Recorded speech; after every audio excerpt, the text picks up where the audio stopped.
It's the Dynasty front office, and we are building you championships one trade at a time. I'm your host, Jesse Schneeman, and I'm here with the three best friends anyone could ever have, starting with my main man, Austin Bell. How are you tonight, Austin? I'm good, man. I'm glad I'm your main man this week. That's what we like to hear. Oh, is that what I said? Yeah, I'm pretty excited about that. I'll take that throne from Chad, but I'm good, man. It's we're the thick of things. This is we're basically playoff dynasty now, so we're not quite there, but it might as well Playoffs? be. Yeah, yeah. We're talking about a game, not practice. But I'm good. How are you? I'm great. You know why I'm great? Because I had Lay's all-dressed potato chips today. Wow, are these things good?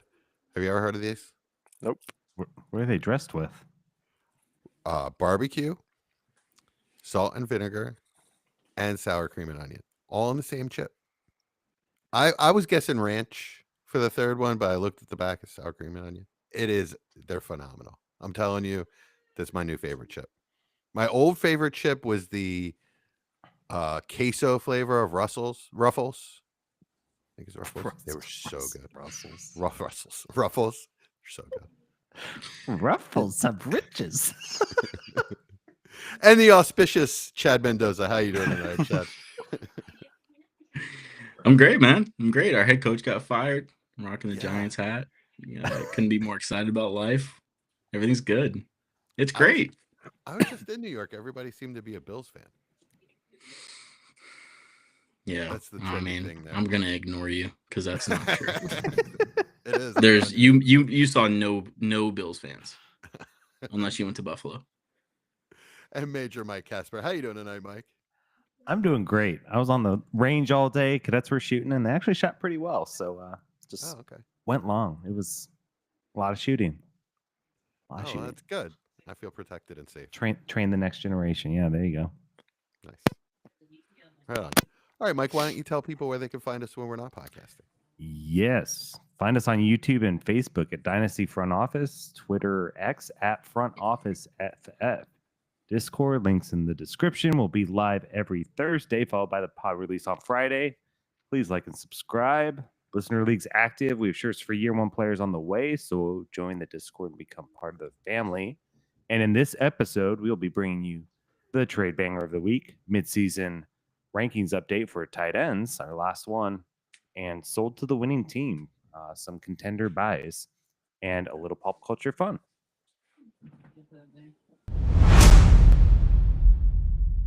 This is the trade banger of the week. The one deal that's too good, too bad, or just too wild not to talk about. If you've got a trade that shook up your league, send it our way. It just might be next week's banger. All right, guys. How's everybody doing? Good. Oh, great, man. Better than when Jesse asked. Yeah, I like to ask just because I feel like you guys give me the real answer. Just entertain Jesse just for the hell of it. Well, I'm gonna be honest. I'm the main man this week, so I'm gonna praise you. Yeah, what's up with that? Anyways, never mind. Well, I'll probably mess up too. I'm the real talent, so you have to placate the talent. Gotcha.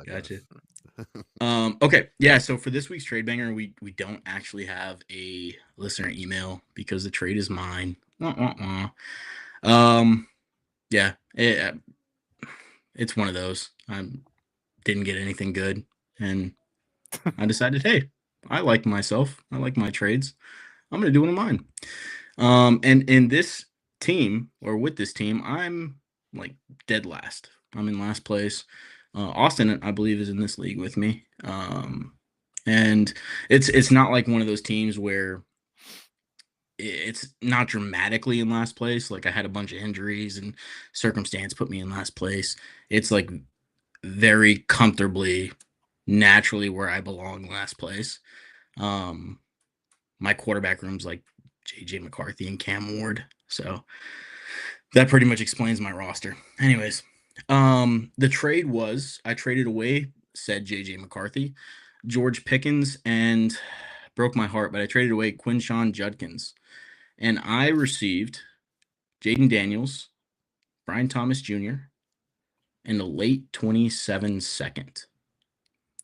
So just to tell you a little bit about my roster here, I already told you some of the things that are kind of killing it here in my quarterback room. Wide receiver room's pretty strong. Running back room, now that I gave away Quinshawn Judkins, non-existent. And the guy that I'm trading with, he is a pretty healthy contender. He's trying to make a stronger push, trying to add some points. Right before we made this trade, Jaden Daniels went down. I think we've gotten a little bit of good news as far as the timeline with him coming back, but this is even before that happened. So, just for a little bit of context there.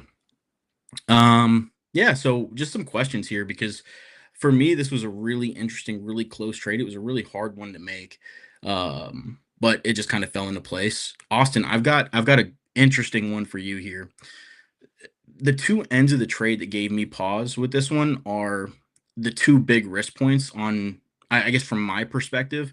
One being Brian Thomas Jr. is less of the, I'm gonna take this to the house 2024 model and more of like the 2025 brick for hands, mystical injury sucks for some reason, Brian Thomas. The other one is that, Stefanski kind of stays in Cleveland. Or they find another head coach that's, also a kind of run first kind of guy. And we see Judkins turn into the 18 to 27 touch per game player that we think he could be. Which one is I guess scarier for you? Which one do you think is the biggest risk on my end? I mean, the bigger risk is moving Judkins before what I believe you're getting close to his ceiling. I saw the stat this week actually. He's like second or third in the league in seeing stack boxes, and it's not on a per rate thing. It's overall. So I mean, he's getting touches, but he's seeing 8 or 9 defenders consistently, and still putting up usable fantasy production. So if we can see that offense become decent in the passing game, not even good, just decent in the passing game, which we've seen with Stefanski multiple times. And like you said, even if they bring in another coach, there's no reason to think the passing game couldn't be again. But we just need a decent passing game, and Judkins ceiling can become top 3 dynasty guy even by the end of this year, which the passing game likely doesn't get there. But being he is just turned 21, I mean, we have a long way to go while his dynasty window is still in that, range to where it's a top 3 running back. So that's the scarier piece. Brian Thomas, likely we don't see that kind of fall much further than he is. I mean, I think we're likely at the floor because even in his bad games, he's still putting up decent production. So I think the scarier piece is getting off of Judkins before the ceilings is achieved. Yeah, that's kind of the way I think about it too. I think it's tough letting him go now, and that's why I'm so broken up about it. But yeah, Jesse, I've got another question for you. It's kind of another strategic question here.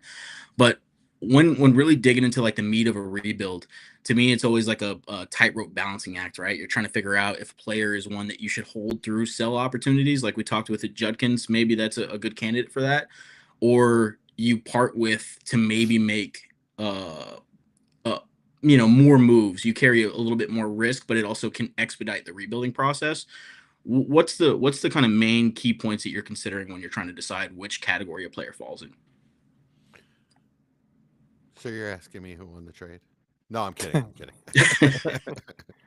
No, seriously though, can you paraphrase that question?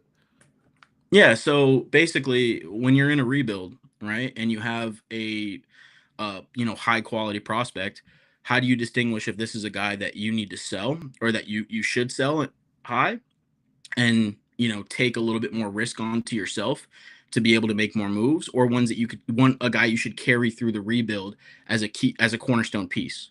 That's a really good question. So I don't really view any player as a player that I have to keep.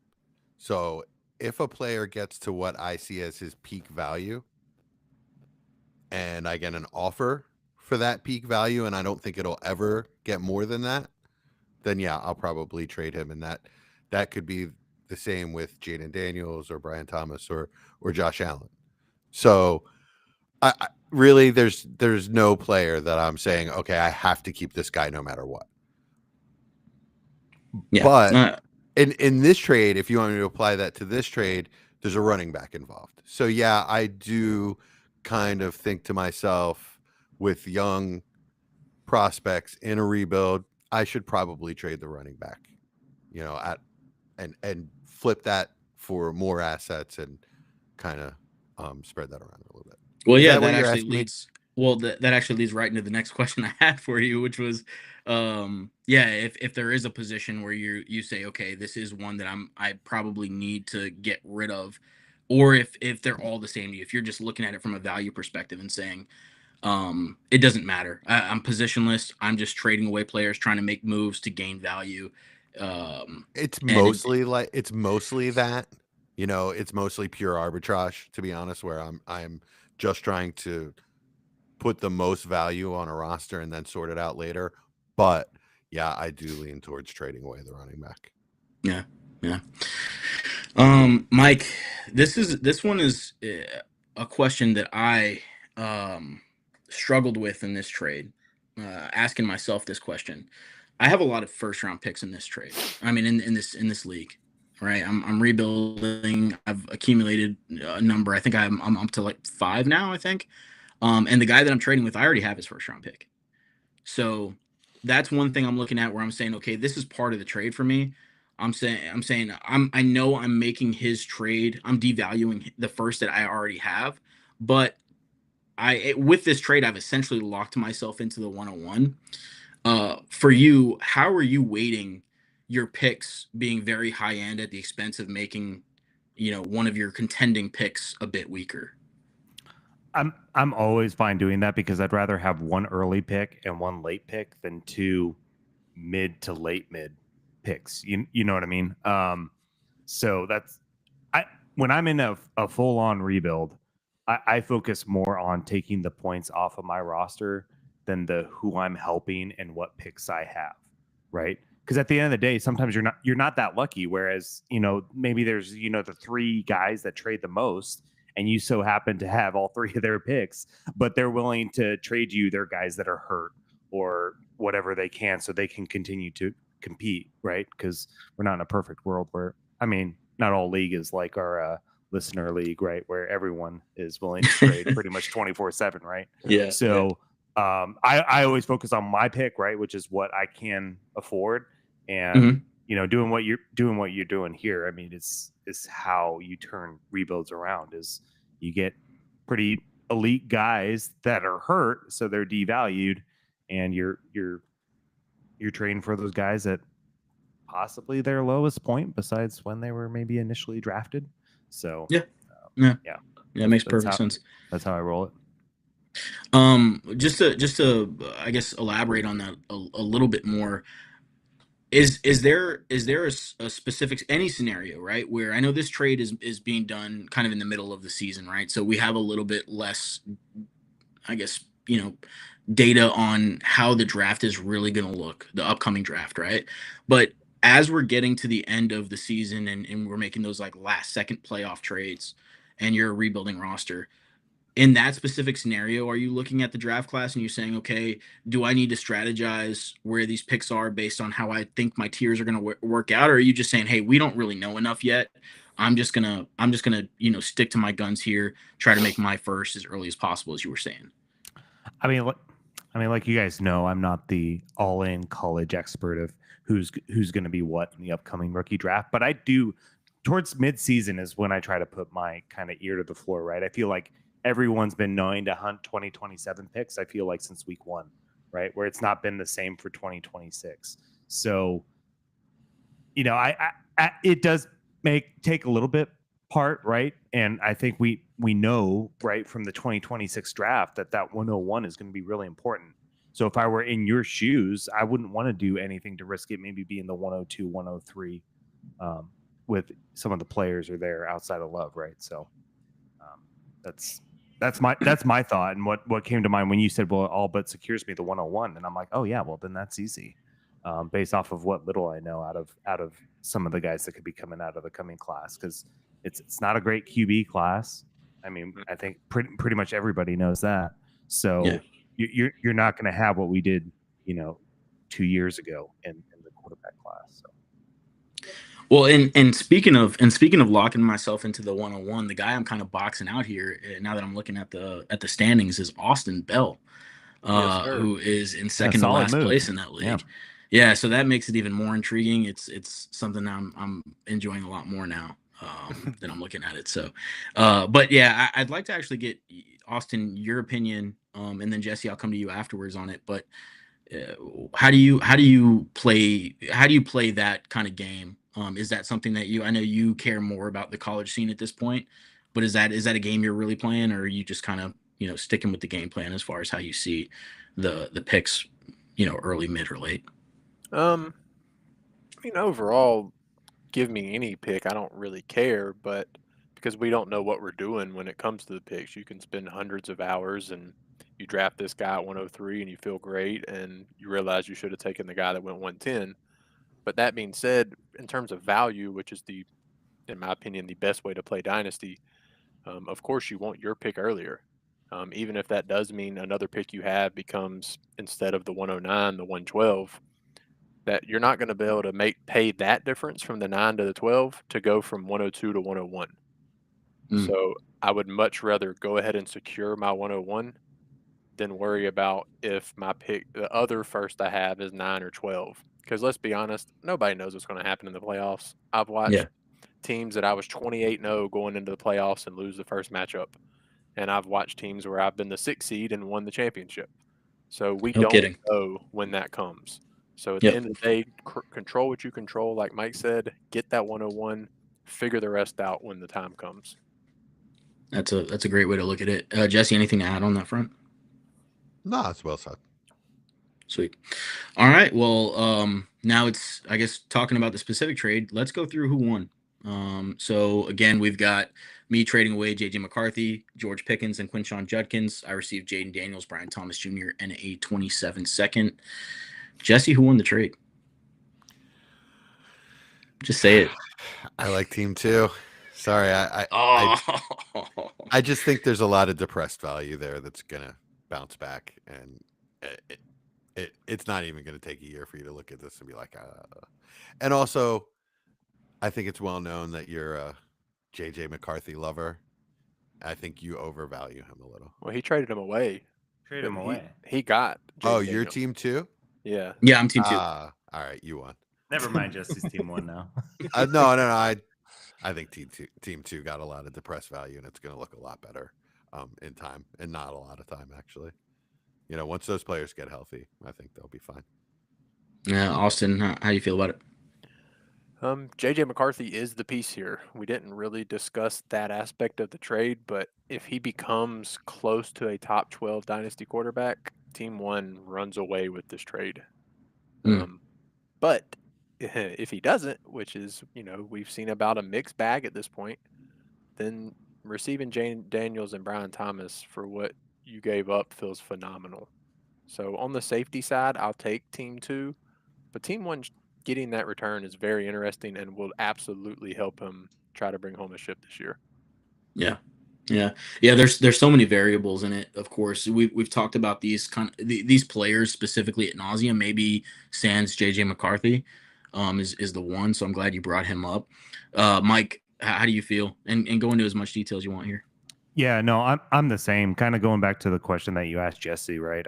I do feel like the running backs are the ones that I trade away in a rebuild at as close to their peak as possible almost every time. And if I can, I like to build my rebuilds quarterbacks first and then wide receivers second, and then by that time you can fill in with the running backs there to make yourself competitive again. So I still believe in Jaden Daniels and Brian Thomas, and it's been a down late year, and I honestly think this could be the lowest you could possibly get them. So the fact that it was like the non-throwing arm that got hyperextended for Jaden Daniels this season, I mean, that was the perfect buy opportunity in my mind, and that's why as soon as it happened, because I was watching it live and it happened, and I was like, every league, I'm going to try to go get this guy because it is a non-throwing hand, and some people are going to ignore that. Some people are just going to say, his arm is hyperextended, he's gone. Yeah, it looks bad.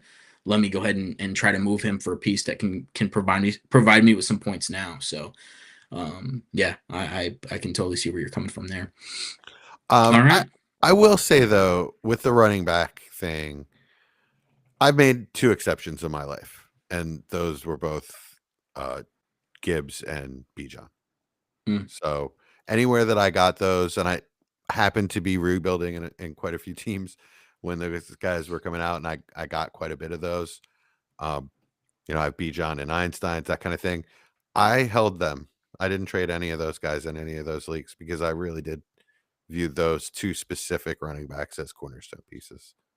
Well, and Quinshon Judkins could be that guy, which is the reason why it was so tough to trade him away. I do think that he has the opportunity to be that kind of rare back that sees those 25 to 27 touches a game, talking about rushes and targets. But it's still tough with a running back, especially with Stefanski being in flux here. If they bring in a guy that has a different view of offensive function, then we could really see that role dwindle and more of the passing role take dominance to it. So I think there is some risk there, but I do think Quinshon Judkins could be that kind of player. Yeah, I mean, maybe more of a Jonathan Taylor.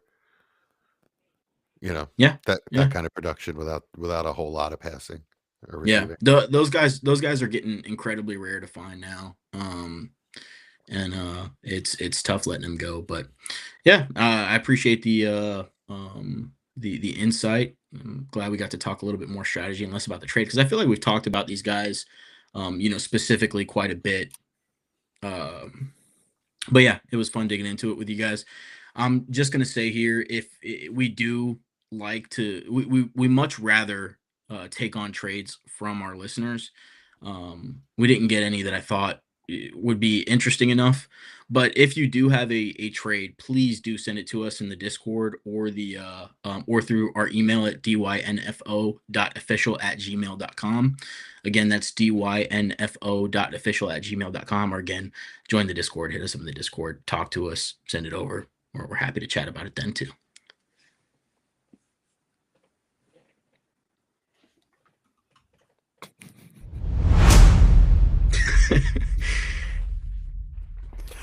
All right, Austin, you got our tight ends, right? Yes, sir. It's finally time to discuss tight ends. Sorry, you caught me off guard here. So we have our risers and fallers with tight ends. You sure you're ready to talk about tight ends? Yeah, I pressed the wrong button. We're good to go now. I mean, really, we'll just start with Jesse. Who is your biggest riser? My biggest riser, I guess, was Pitts, up 11 spots to 6. Ooh, 6. Yeah. Yeah, he's my biggest riser, but the guy that rose to the highest spot, I guess, would be Kraft. He moved up 5 spots to 4. And that's more of a name that I would rather. Well, I'd like to talk about both of those guys, actually. Let's talk about Pitts first. Do you guys believe in this season? Like, is he truly like a just right outside the elite tight end kind of guy? I mean, he's outside the elite, yes. Yeah. So, and really, I say that kind I of mean, as a just joke. outside. Well, I say that kind of as a joke because who cares after those elite guys? Now, the good thing about Pitts is he can get into that elite tier because of the namesake, because of the draft capital, and because of the affinity that, well, at one time, all dynasty managers had for him. The issue is dynasty managers are stubborn. They're going to have to see it for longer than just part of a season or one season. So yes, he absolutely can jump into that, tight end 4, 5, 6 range for most people, but I don't think just one season does that. Yeah, he's tight end 14 on the season, so he's not super lighting it up. Right. He's just finally been usable. Tight end 1. Yeah, he's definitely more usable than I feel like he's ever been since his rookie year, right? So yeah. Depends on the premium. In some leagues I have him, he's around tight end 10, but even then, like the difference between tight end 10 and tight end 15, 16, 17 is like 7 points, 8 points. Yeah. So, but he's one of those guys where I just brought up Tucker Kraft as well. I had him at 10 and now, or 9, and now I've been at 4. So he was another one of those guys that was outside of the elite that jumped up into the elite that had the ability to do that. So I guess I'm kind of interested in those guys hovering around that Pitts, Kincaid, was Tucker Kraft area. Yeah.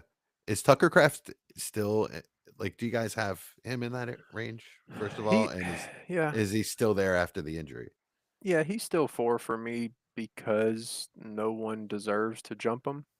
The only name that I can imagine jumping him by the end of season is Gadsden. Wow. What about Laporta? No, I mean, one, his production hasn't done enough. What So if I would, Loveland keeps it up? yeah, Loveland. Actually, yeah, that's another name that can absolutely be in the discussion, for sure. It's no reason not to with Komet having a out this year coming up. So yeah, that would be another name. But then those 3 guys specifically and Kraft, I don't see Pitts hardly ever jumping him outside of him being the 1B in that offense for the foreseeable future. And I don't know if we're getting that consistently. So would you, as a contender right now, you have Kraft. You really don't have much as a backup. Like you're struggling with like K Dot or whatever as your backup. You need to make a move. Would you trade Kraft for Pitts or Laporta?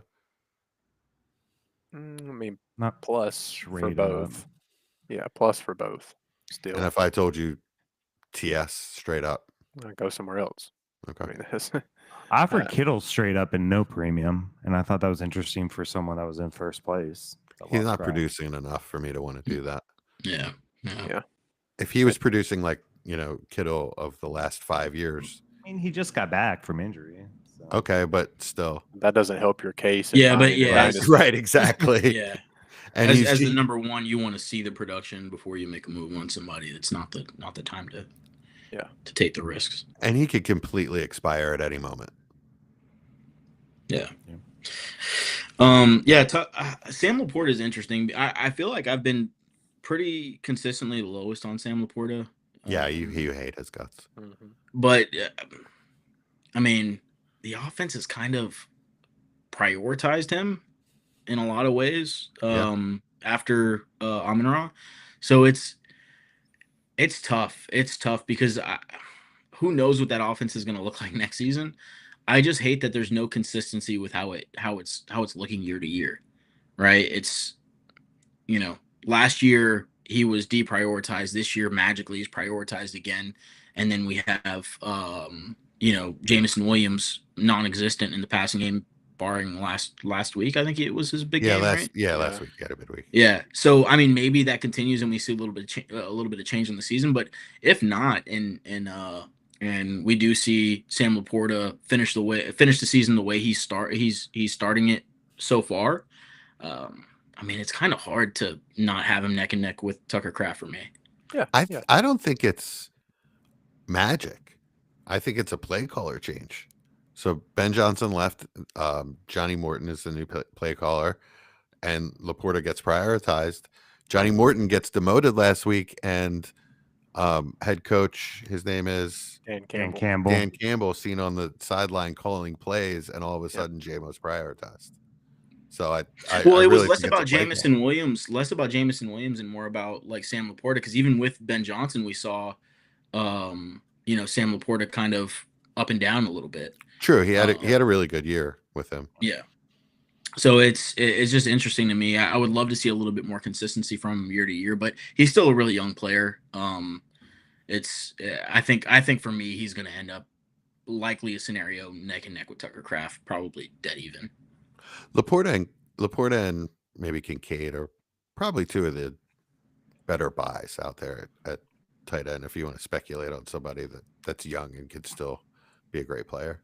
Kincaid's hurt right now too, so if you're but he it looks like it's just going to be a short term, so even better buy if you can. Yeah. All right, next up, did anybody else not have Kraft as one of their biggest movers? I'm assuming we all. Yeah, no, I think we all have him at 4 now. So, yeah. Well, Jesse, go with your next one. You did so good there. You nailed everybody's. Who's your next big mover? Oh, me again. I guess Brenton Strange. Not really somebody I wanted to talk about that much because he's hurt, so he doesn't really have. Well, he's supposed to be coming back this week. Is he? He's practicing. Yeah, he's designated to return and practicing. Finally, he looked good early on. Yeah. He looked good last year in his limited usage.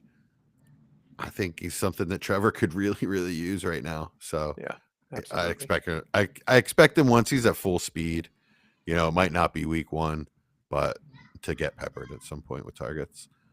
I mean, look what's been happening with Parker Washington. Yeah, I mean, he's looked pretty good though. I'm gonna be honest. He's always been a good player. I can't Yeah. believe he went undrafted. Couldn't believe it at the time. Yeah, true. Yeah, Strange was one of mine as well. I already had him pretty high, but he was one of my bigger movers up. He's at 15 for me as well. Mike, who you got?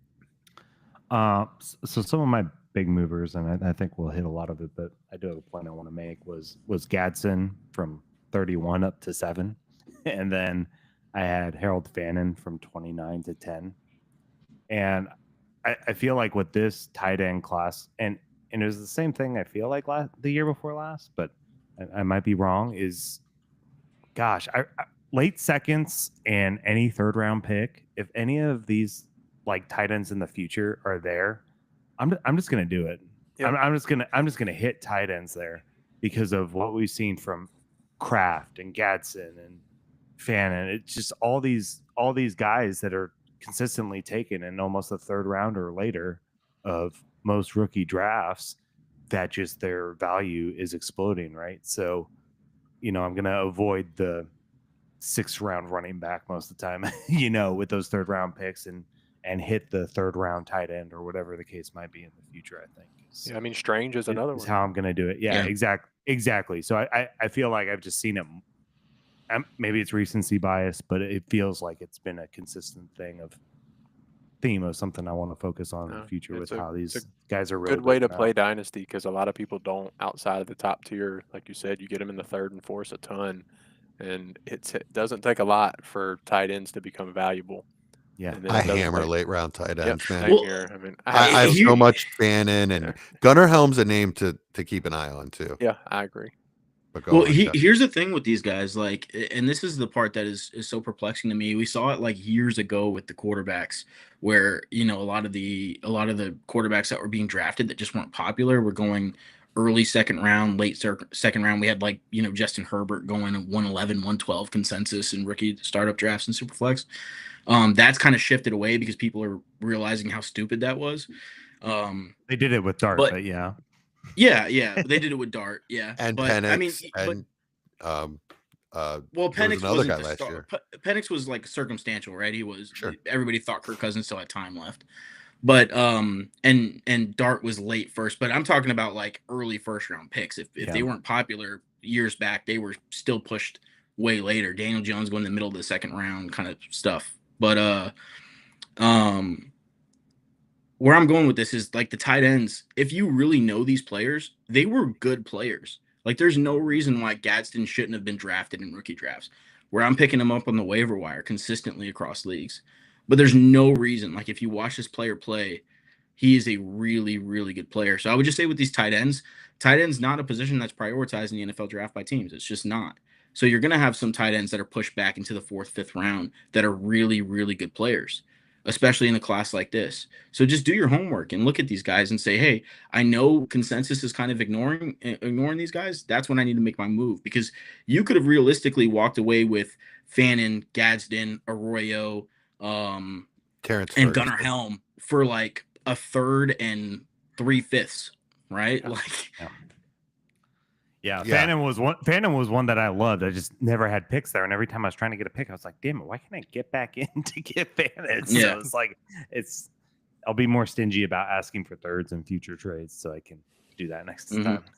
And Mason Taylor to that list as well. When we talked about this preseason, you guys said I had all of those guys too high, and it's because I know that if any of them hit, this is what happens. So I have them all grouped together. I was too low on Gadsden for sure, but I got my shares of him in my rookie draft. So I was too low on him in the rankings for sure.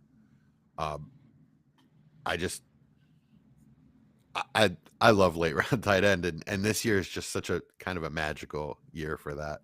You know, I think Fannin, Mason Taylor, Gadsden, these guys are all for real, and they're going to be top tight ends for years to come, top 10 tight ends for years to come. Arroyo and Ferguson have shown really nice flashes. The problem with LA though is that they use 4 tight ends, so it's really tough to start any of them. Yeah, but he's getting 95% plus snap rate, so it's not Yeah. really an issue for Matter him. of Like he's time. out snapping every receiver.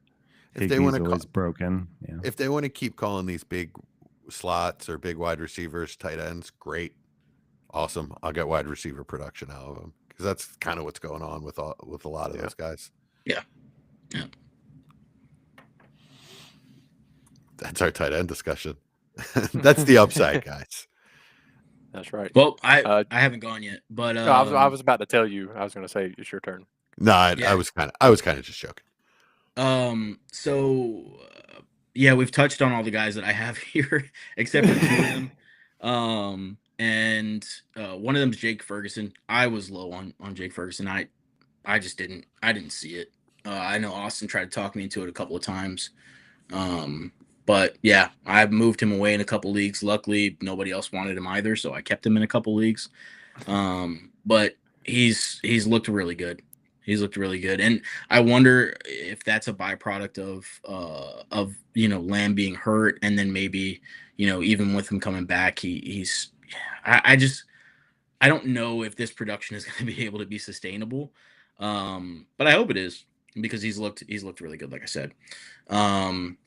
And then the other one for me, this is more me cheating the system a little bit here, less about the number of spots moved up, more about the quality of the spot moved up, and that's Tyler Warren moving from 3 to 2, jumping. Brock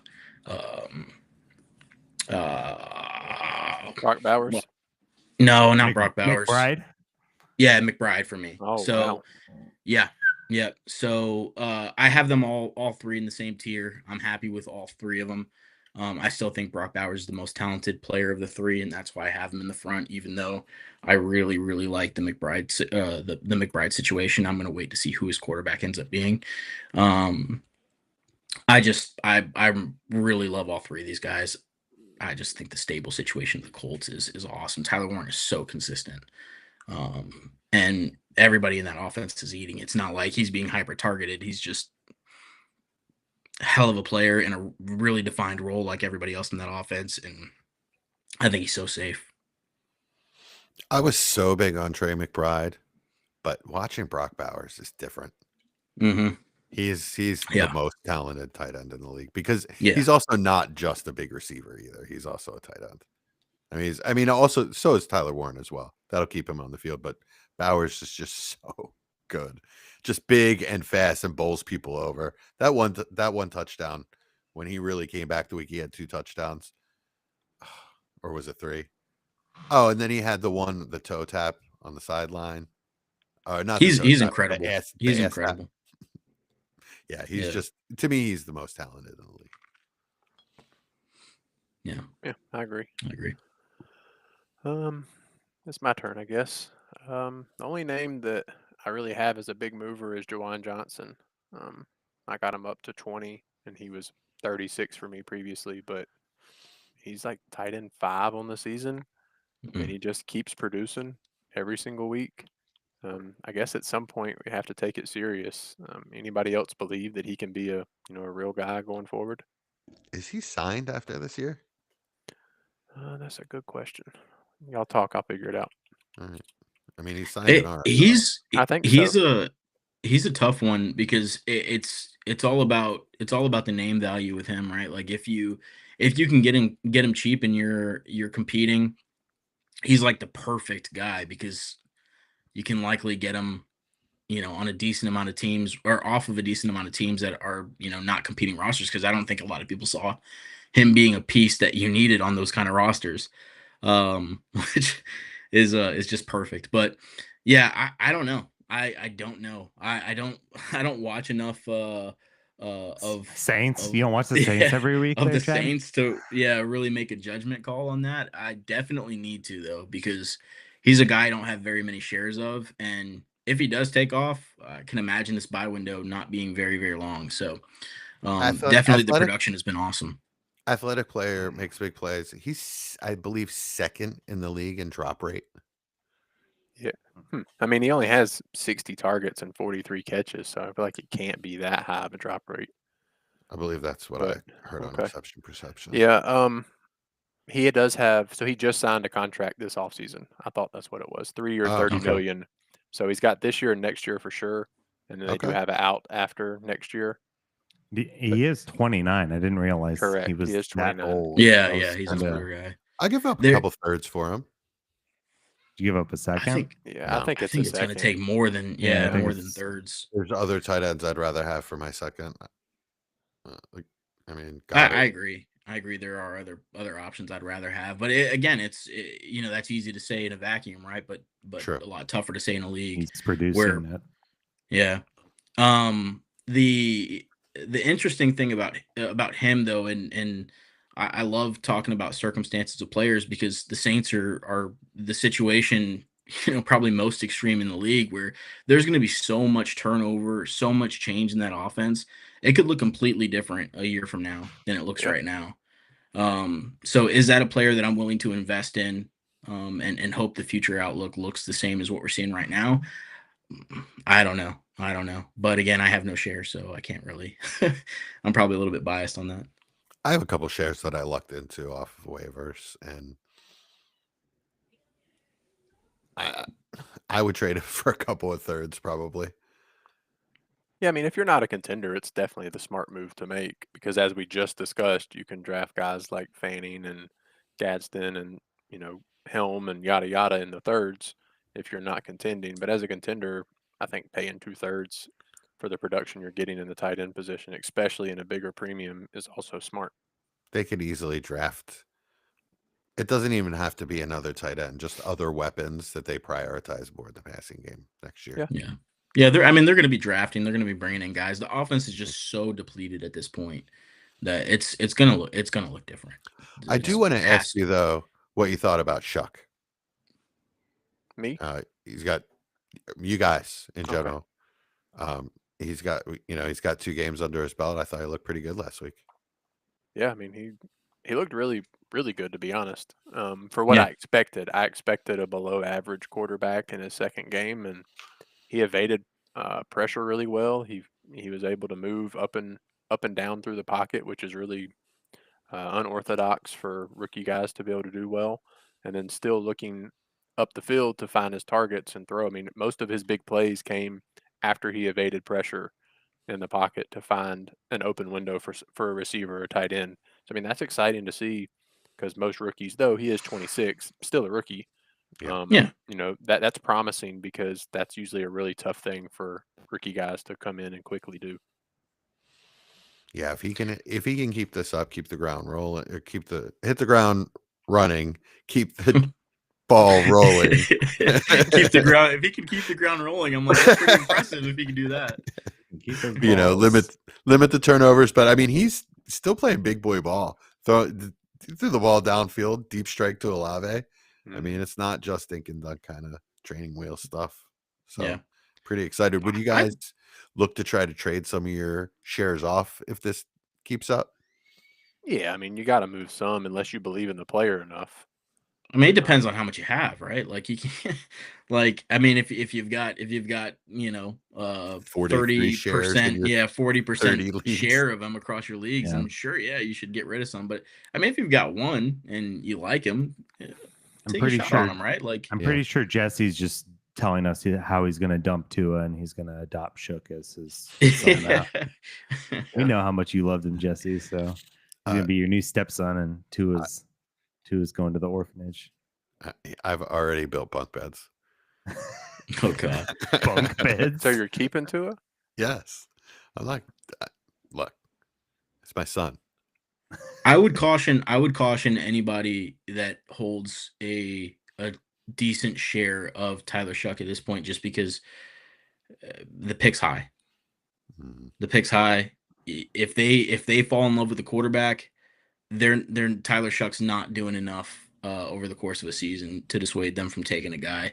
We've seen it with other teams, even the Cardinals with Josh Rosen, right? Josh Rosen had one bad season to play. They took Kyler Murray. If they fall in love with a player, they're just going to do it.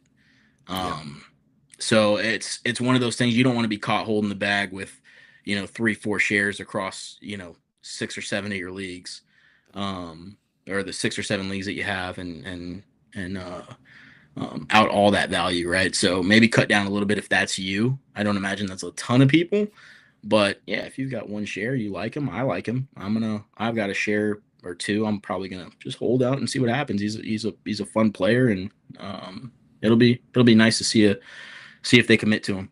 I'm not looking to get out for the second, mid to late No. second that I paid. No, Absolutely no. not.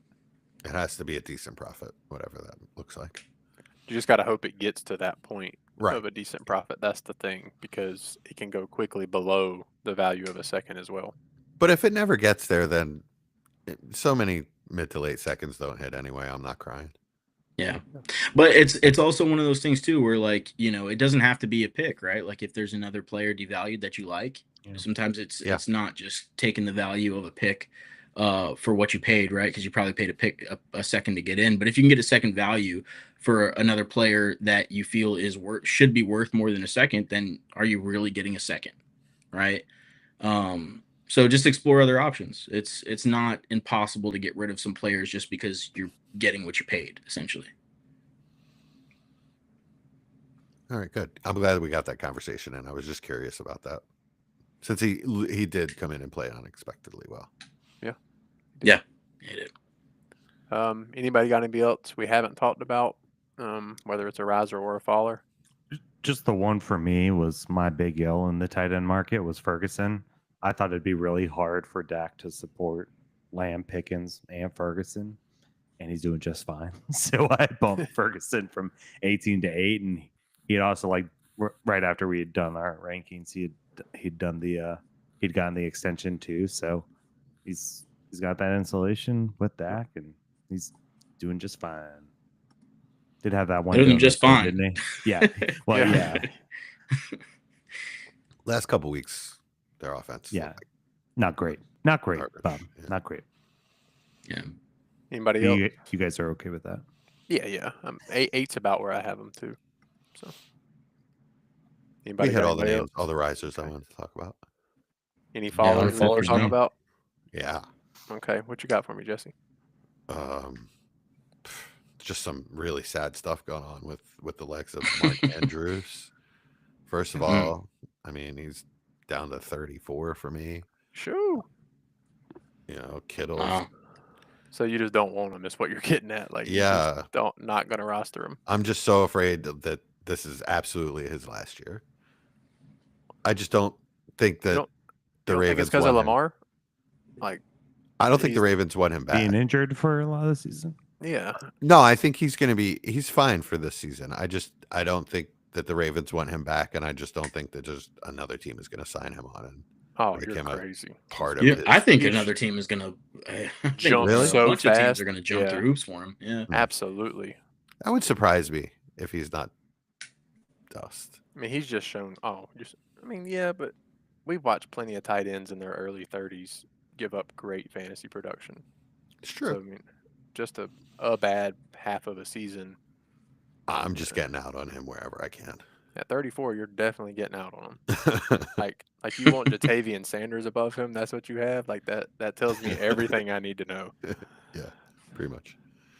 Yeah, I probably have to take Sanders out of there. He's kind of a dud, right? Yeah. I think. I don't know. The whole offense, passing's a dud right now, so I couldn't tell you, to be honest. I don't know. Yeah. And Kittle. Yeah, Kittle. We're witnessing the decline because now we're not getting the elite. Although with Purdy back, that could change because they have a connection. Kittle's production definitely ticked up when Purdy came in, and not so much with Mac Jones. Yeah. Okay, Mike. Anybody else? I don't have any big followers now, so I feel like they can Okay. Chad. kind of talk their piece. Yeah, I've got a few here. I've got Mark Andrews. We just said that. I've got Evan Ingram, 11 to 22. Yeah, I thought he'd be better, and it's not looked great. So No, that sucks. he doesn't look like he knows how to run routes or catch. Run Yeah, it routes. sounds we like always Evan knew he Ingram. didn't know how to catch. Run routes. Yeah, run routes. If he can't run a route, he cannot do anything good. yeah. If you can't run on routes, then Yeah. you're done. Ah, you guys came Get some around. limbs. My other big faller was Theo Johnson. I'm sure you guys could have guessed that. Can you tell me why, Chad? So I need to know. I had him at 23 in preseason. I'm at 30 now. I was gonna say the unranked. I was waiting for you to say he's not on my board. And it's because he sucks. He sucks. No, Can you like explain?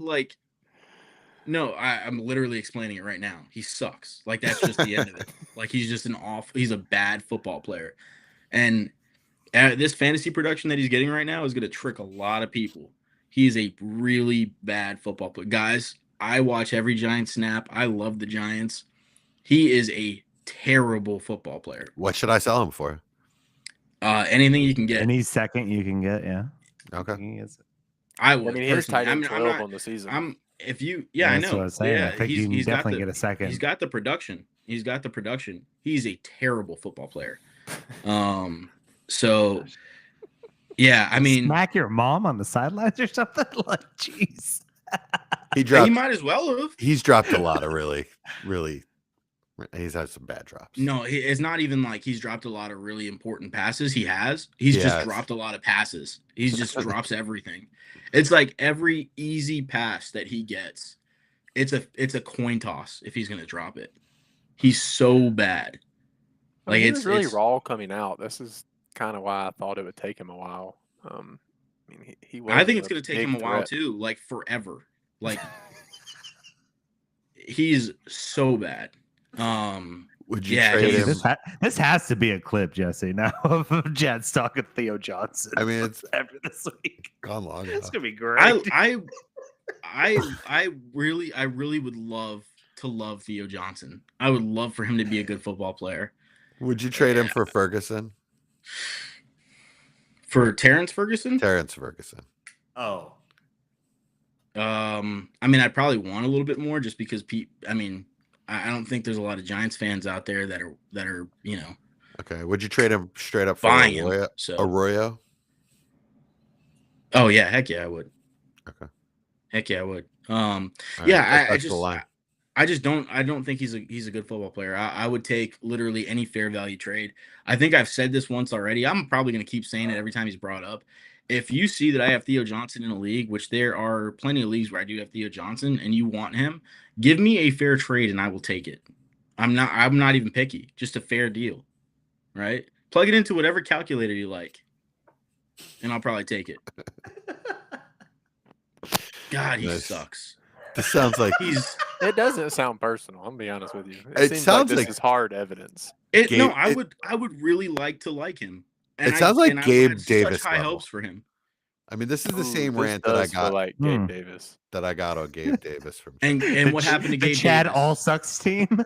And what happened to Gabe Davis? Right receiver got the title. Everybody paid second round picks for Gabe Davis, and I tried telling everybody. I was like, look, guys, I drafted more Gabe Davis than anybody. I had a million shares coming out of the draft and like getting him in the 4th round.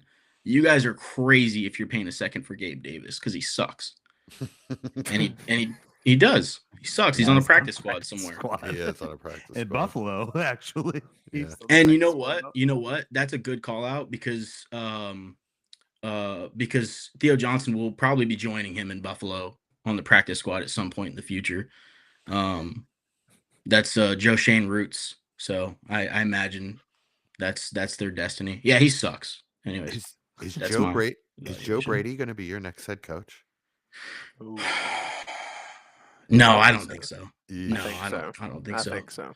I think Joe Shane is a smart enough guy to understand how awful of a look that would be. Oh, it would be terrible. Like they would kill him if he did that. Like he would be murdered if he brought in Joe Brady. Anybody that's ever said the word Buffalo, if he brings them in, like it's gonna be bad. They better have never been to Buffalo ever in their life.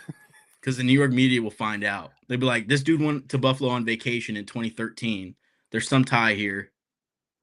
Some kind of like corporate nepotism. Some New York media right there. If I were you, I'd be hunting Clint Kubiak personally. That's who I think. I think it's going to be Clint Kubiak or you know what? this sounds crazy right now, but I think it could happen if the rest of the season goes decently well. I think they could bring the current guy in there right now to take over. I'm blanking the on his OC name just because the I'm so OC? mad at Theo Johnson right now. Yeah. God, former Oh, Mike quarterback. Kafka? Yeah, Mike Kafka. yeah. Kafka-esque, really? Yeah. You're And gonna it's funny. It's funny too because Kafka got such a bad rap as the OC here because Dayball hated his guts. Apparently, Didn't there's they like work together in apparently like an Buffalo? abusive relationship or something going Yeah. on. I don't know if he beat him in the locker room or something. Anyways, yeah, no, there's just a lot of reports coming out about how Dayball's temper was ridiculous. But You're right all having a jokes. former Eagles quarterback as your. I mean, it's a former Eagles draft pick. I don't care. As your head coach. Does he win games or not? I don't care. Does he probably play not. Theo Johnson or not? That's really what Chad wants to know. I was gonna say, if you God. ever want to derail the podcast in the future, just mention Theo Johnson. You know what though? Get I the was coaches. so I was so happy when Brian Daboll got fired, and this is probably way too much Giants talk right now, but I was so happy when Brian Daboll got fired. I mean, not on a personal level, right? Like I don't know You him, were kind of but personally happy too. We could Yeah, see he's it's okay. He's It's fine. okay. He'll I have th- I think millions of you want him dollars that. to make up for it. he's hurt me a lot more than I've hurt him by wishing ill on him. So, anyways, he's done a lot more awful things to me. And so when I was reading a report after he got fired, and it was saying that him and Kafka, or he started screaming at Kafka, they got into a screaming match, and he threatened to take play calling away from him after Theo Johnson dropped the pass. And I was like, that was the one time where I was like, did we fire this? Did we make the right decision here? Because if he sees this, and I want to know who thinks Theo Johnson's a bad football player. I trust their decision making a little bit more. So I'm worried Kafka believes in him, because if so, it's not going to go well. Wow. All right. Speaking of letdowns, my second biggest faller was David Njoku. Had him at 10 that's rough. preseason. Apparently swapped him with Harold Fanning at 10, and Njoku's now at 21. Been a rough season for him. The offense is terrible, and he's just been outclassed by a rookie at this point. I guess the hope He was is that he excited to goes somewhere else. stay. Yeah, He was excited to not be traded. I'm like, well, what? he's Poor getting guy. paid good money to not do Well, anything. yeah, I but to guess. stay with the Browns? He probably likes Yeah. it. He probably likes it there. It's probably a nice place. What kind of I mean, voodoo probably is he's going been on there his over whole there? career, but Myles I mean, Garrett resigned. Well, Njoku. Garrett regrets it, and he made that pretty well known. Like, he's Well, just like, "Oh, what a 160 million man." reasons not to Your, regret it. your own fault, Yeah. stupid. Someone else Yeah. would have paid just as much, if not close. And Njoku probably regrets it too. Oh, Yeah, probably. He will. Yeah, it's a mess. It sucks. I had a lot of Yeah. shares on my contenders because he's been so good the past couple seasons. No, you made He's me still a pay good player, second though. for him, and I hate it. I hate it. Oh, appreciate you. He's still a I good mean, player. he's tight end 20. Who knows? He's looked good in spurts. Yeah. I mean, I still think he's got it. I just don't want him in Cleveland anymore. Yeah. He's out of there after this Gabriel. season, right? I hope so. Let me double check on contract stuff, but I hope so.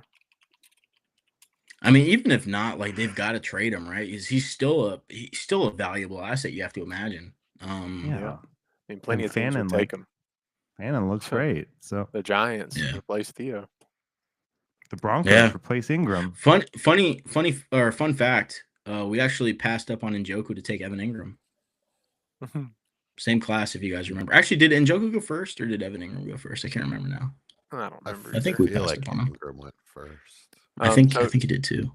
he is a unrestricted free agent this year Beautiful. coming up, which they still have 24 million dead cap to pay him. That's but crazy. yeah, That's crazy. they voided 4 years out, so they're still going to pay him in 2029. Nice. Jeez. But yeah, he'll be somewhere else. Did anybody bring up Hawkinson? That was my next name. So yeah, go ahead. Oh, I don't have where I had him ranked. Let me see. So I had him pretty high. I'm sure I'm not as high as you guys, I don't think. But where I was do you at have your 6. rankings up? I was at 6. 6. Wow. Yeah, he's at 14 now. Oh, I had him at 6-2. So Yeah. yeah, rough. Yeah, JJ McCarthy has not been great for the cast there. I was about to say it's the whole offense is really the problem. It's just Yeah. it's not working. I mean, if JJ can't get his points, then it feels like nobody else is going to, and that's kind of where we're at. I mean, don't see him on my list. Okay. I told you that a couple weeks ago. That's how much you hate him, apparently. Oh, he loves Hawk.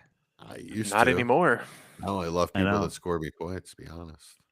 Well, the You sound like an interesting Eagles thing is fan. is McCarthy against Buffalo threw the ball like 40 something times. So it's going to be interesting to see if that continues and if he can get a little bit more efficient, because that's what it's gonna take for them to meet the bare minimum expectations across the board with JJ, Addison, and Hawk. Well, if it makes you Figures- feel any better, you said 40 some pass attempts. Hawkinson got 2 targets. Oh, So maybe it doesn't make you feel any better. He got No. 8 So yards though. 5%, yards. 5% target share. That's pretty Yeah. good. Yeah. 8 That's yards. rough. Jeez. fingers crossed that he starts to figure some things out, man. He looks really bad, inexperienced, and jittery out there. I mean, he was I don't raw like it. coming out. I don't Yeah. know. I just It's Yeah, gonna I mean, take it was. time. I'm just hoping that, we get maybe like a Bo Nix curve where he looked really bad in the beginning and got pretty good pretty You fast. could see it. I mean, he's got the weapons and the He's got the offensive coordinator weapons to and do it. yeah, got the exactly. weapons. I don't think, and I don't even think it's a case of him looking as bad as we've seen a lot of other prospects look in the beginning of their careers. It's just that he's looking this bad in Minnesota, where we just Yeah. assumed, the weapons would carry him, at least Right. in the beginning. Yeah. So that's the part for me where I'm like, okay, maybe I should give him a little bit of grace. Maybe that's not floating him as much as we thought it would. And maybe it is a good time to buy him, right? Because it's not like he's been atrocious. He's just looked He like looked a rookie. okay last week. Yeah, he just looks like a rookie. So, Yeah. He looks yeah, like a maybe raw we rookie. just overvalued the situation a little bit. Which is rightfully so. I mean, we all agreed it's probably the best quarterback coach in the league, one of the best offensive coordinators in the league, and arguably the best skill position group in the league. Yeah. And we're not seeing any of it come to fruition. So you could be right. This could be the perfect time to buy him, especially on a rebuild team. Take a shot, maybe move one of the bigger name guys and try to see if you can get that plus a couple good assets with it. Yeah. Any other tight ends? Because it's funny too. sorry. It's funny because like I've went to sell him in a number of leagues, not in a number of leagues, but to a number of people in a specific league, and I keep getting the response back, I'm not a JJ McCarthy guy. And I'm like, what does that even mean? Like, It means that like, but Yeah. hey, Not a we don't know believer. that. We don't know that he sucks. I mean, you're telling me there's no situation where you're just willing to take the risk. What if I would have been like 2 seconds? yeah. Like, I mean, I'm not a JJ McCarthy guy, but I might do that. don't where be the seconds are. Yeah, don't be that guy in your league that just like knocks off players. I'm like, hey, any interest in JJ McCarthy? And you're like, no, none at all. Just don't want to even talk about it. Don't be And that we all guy. have those guys though, so can't be too hard on it. I mean, I might tell you, but I it's every don't single love him, person but in the what you, league. Like, I don't love him, but what do you got? That kind of Yeah. thing. Yeah, that's kind of what I normally say. yeah, at least explore things, guys. I mean, I wasn't gonna let him go cheap Absolutely. anyways, but at least explore things. Be curious. All right. Anybody else that just looking at our list, I feel like we've hit everybody that we all had. Hold There's on, a can we lot of just tight end talk. go back to what Chad just said about exploring things and being curious? Just there's Depends on where you bring that. there's a time and place for everything, guys, and it's called college. So now let's move on. Okay. Just a little. On old that man segment, advice that's for you been tight ends. there.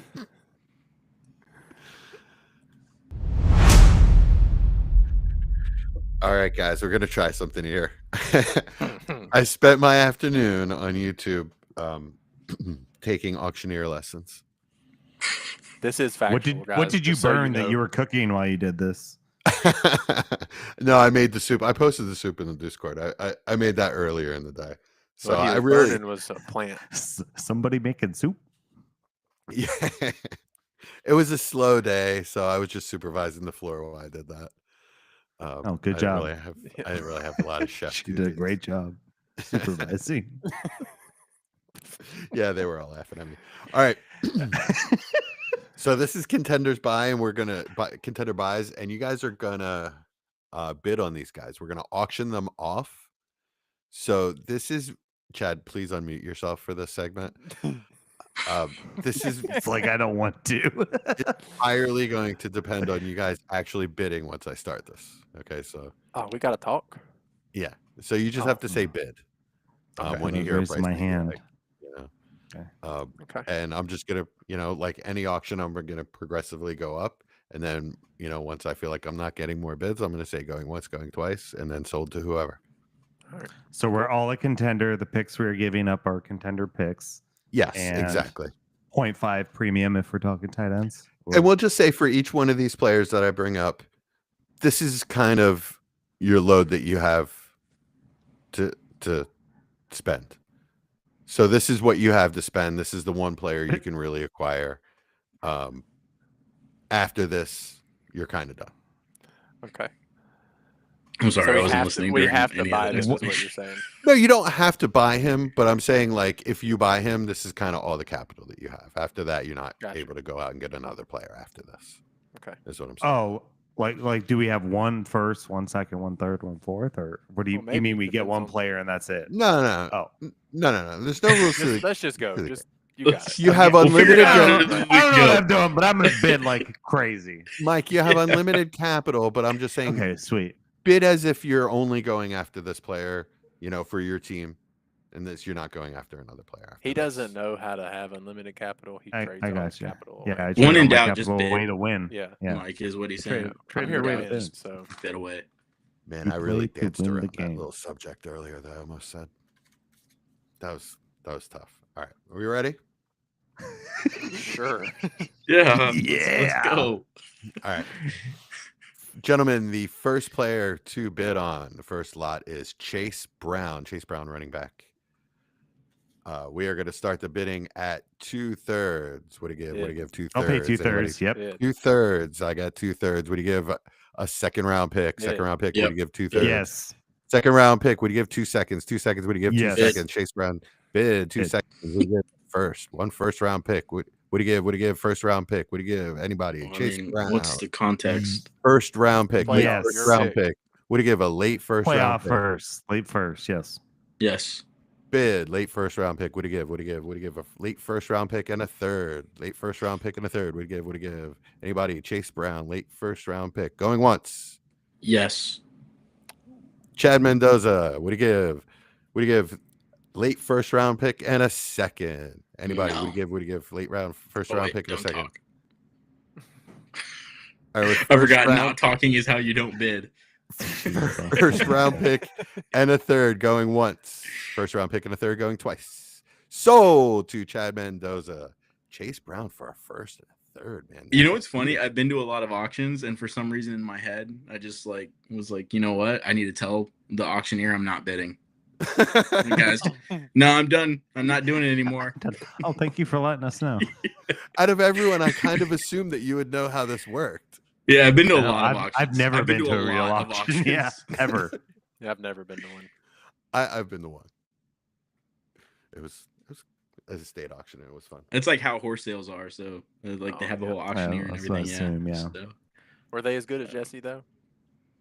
Oh, you can't even understand what they're saying. So I don't know if that's better or not. I imagine in like the auctioneer world, they're miles better, but Yes, I'm just of gonna say course. Jesse's But better. if you can't understand them, like, how do you know they even like picked you or saw you when you, I don't know, put your thing up? Like, They point at you point and at you you, like yeah. they point at you and they have And like they an have like these electronic weird little gestures and shit. yeah. Like Stuff. Jesse's done learned it all. anyways, yeah. Yeah, look up videos. If you've never seen like an auction before, look up like a horse sale auction. And A what? it's gonna be like a horse sale auction. Okay, Like thanks. it's pretty incredible. Like it'll get up to like $1 million. Austin got that. Thanks, Austin. I got it too. This is a family show. We're over an hour. What? I love It'll horses. get up to like $1 million and like you'll start like they'll start just going like rambling And you're like, I don't understand how people are spending this kind of money and just don't understand what's happening. Like, So have you ever bought a horse it's at a too horse much. auction?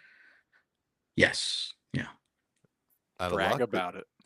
Out of luck, though? I mean, What? was it like one out of luck? Like, was it one of the slower speaking auctioneers or? No. But we did bid online though.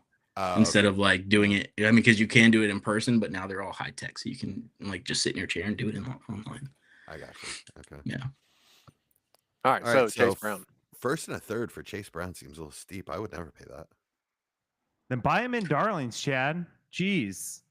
Well, I don't I've been have a trying to first in Darlings. Number one. I've been trying to sell him And for a playoff first. I can't get him. if here's the context. If I was a very competitive team, like a very, very competitive team where I felt like I was a favorite to win and I needed a running back, let's say I had Amari and Hampton, right? Where that situation's kind of getting sticky.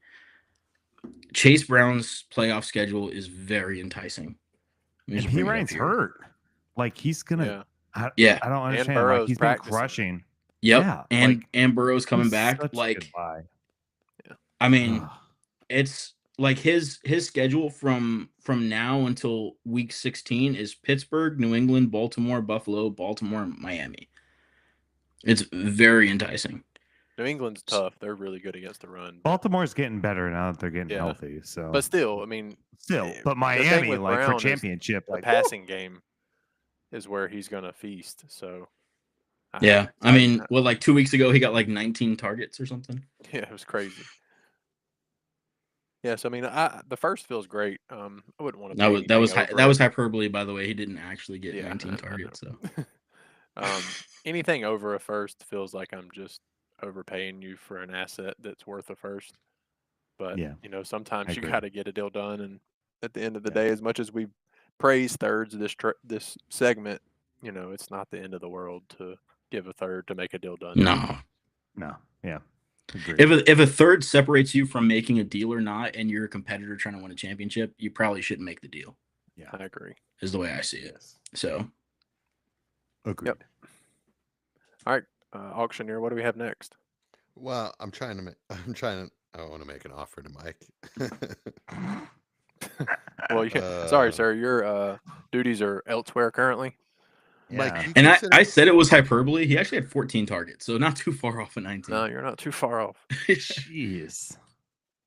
Mike, do you consider Justin Fields? Would No. you consider Justin Fields for him? No. And a first, maybe. And a first. And a first and a third, yeah. Jesse's like, Mike, how do you feel Actually about... make it a second if you're gonna throw Fields in there. First and a second. Mike, how do you feel about chips? He's got some loaded ones. He told us earlier. All dressed. They're so delicious. Yes, he does, yeah. All right, gentlemen. The second lot is Matthew Stafford. We're going to start the bidding at a third round pick. What do you give? What do you give? Third round pick. Yes. Bid. What do you give? 2 third round picks for Matthew Bid. Stafford. What do you give? Bid. What do you give? What do you give? A second round pick. Late second round pick for Stafford. What do you give? What do you give? A mid. What do you give? A high second round pick. What do you give? A high second bid. What do you What mean high second? Like early second? Early second. Yeah. Early second. What do you give? What do you give? Early second and a third. What do you give? Matthew Stafford. What do you give? What do you give? Early second and a third. Anybody? Going once. Going twice. We're at early second. Mike Casper. What do you give? Yeah, I already had early second, so I almost bid again. Second and a third. What do you give? Going 1 second. Going twice. Early second. Sold to Mike Casper. Matthew Stafford for an early second. Can't do it. Yeah. I'd give 2 Early seconds. I'd do one early if I had to. I just wouldn't get near first. Everyone's been asking That's a getting first. near a that first, has in them. case you were wondering. It is really close to a first. Second is really close. So that early second, I guess that is near I guess a it first. considers what you call Like by early, definition. Like, go 1, 2, 2, 2, 3, 2, 4. Such 3 a and little earlier. value tick that it takes for that player to turn into a first, like Ladd and Dart were going in that range. You know what I mean? Buka was going in that range. Penix. I mean, also it could tick the other way with like Golden is not worth a first, you know. I'd probably have to be a pretty high contender that's pretty desperate at QB. Hey, it's still early days for for Golden. It's Yeah, not. absolutely. Yeah, that's true, but he's not worth a first currently. is what I'm saying. Yeah, I mean, like I said, excuse me, I would pay 2 seconds, but they would both be contender seconds. Like I would give my 26 and 28 second kind of thing. It's kind of where I would be. That'd be my max value. And I I still sold don't him. love so- that. I sold him I- last week for 1 contender second. Yeah, I think that's more the price point. Maybe Yeah. a third with it or a dart throw with it. I got the I think a offer third and is took probably it. something you could do. I made a trade with our boy Nath to get Stafford in the league where I had lost Jaden Daniels and McCarthy's been doo-doo cheeks, and it was a 27 second. Yeah. And I Well, was that's like, a yeah. start to quarterback league too. So Yeah, you exactly. really did good there. I really needed it. So, but Mhm. he was wanting a first, and I was like, I can't do a What- first. what'd you There's pay? No way. Just a second. 27 second, just one. Okay. So No issues there. I mean, he's a great buy. yeah, If you yeah, need a quarterback, he's just been so good this year. if there He was is some a kind great of stability beyond this year, he could easily go up. But there's just not. It's crazy though, considering like how well he's doing. Because I was scared. Like I wanted to really like him, but then the back stuff in the preseason, I was like, oh my gosh, like no, I can't touch him. And Yeah, that now was he's scary. just- Yeah. he's And- already and- got more touchdowns after this last week than he did all of the year before, which is And the last crazy. 2 seasons, they were a power running team, and now they're just this passing team. Well, I they mean, maybe realized they their told- running backs You got aren't good. Devontae Adams and Puka. Like Yeah, maybe they told you that makes by it pretty- signing Devontae Adams. But Yeah. I don't know. The more I look at NFL offenses, like the good ones, like the Rams and the Eagles, the more I think they're just messing with. I think they're just. That's Sorry. hilarious. I'm glad Chad wasn't listening. You guys are all haters. I think they're just messing 10, with the 10 points is a analytics. good offense. Oh, Michael, don't. But let's Your team not get has down it- this. We your had team the has Giants, it- please, so- no. Your We already team talked hasn't about the won anything Giants for since you were. 15 We minutes. we Kyle. talked about the Giants for way too long. You're just already. salty Let's because we not do beat you, this, but guys. continue, Jesse. Yeah. Michael, your team hasn't won anything since you were a child. Okay. Okay, you were talking. Mike, You were why'd do talking about the this? reigning Super Bowl champions. I, All right. I don't know why you're The bringing up absolute last most year's stuff. unstoppable offense in the NFL last year. Austin. You're egging us La- on. Just Last year.